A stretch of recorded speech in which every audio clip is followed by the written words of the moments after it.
也着為着要應對這高溫燒熱天氣，這環境部是按算7月底之前會有40度高溫的實地演練，跨部會、跨縣市來加強應變能力。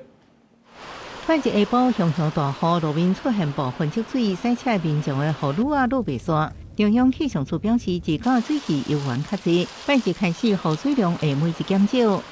明天水汽還是比較多，迎風面台東恆春有一些局部的短暫陣雨。到了中午過後，西半部要特別留意，可能有午後大雨發生的機會。到了週二，環境水汽量稍微減少一些。氣象處表示，為30開始，國際大部分是多雲好天，不過每天下晡，以外注意山區會有中到過雨雷雨。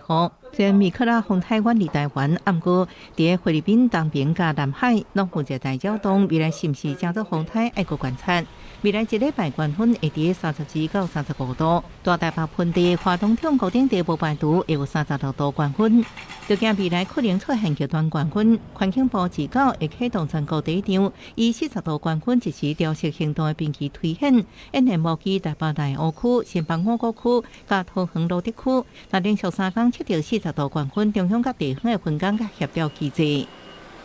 內湖、士林北投特別容易發生高溫的一個情形。台北市在105年就開始啟動了熱浪預警的機制，同時也納入我們地區災害的一個防救計劃。未來如果達到40度極端高溫呢，原則上就需要中央部會跟地方政府一起來配合。透過這樣的演練，我們要怎麼做預警，怎麼做應變演練。環境部表示，按算7月底進行會有40度高溫的實地演練，和中央各地方針對高溫衝擊做好預防，減緩衝擊加跨部會協助定定。記者綜合報道。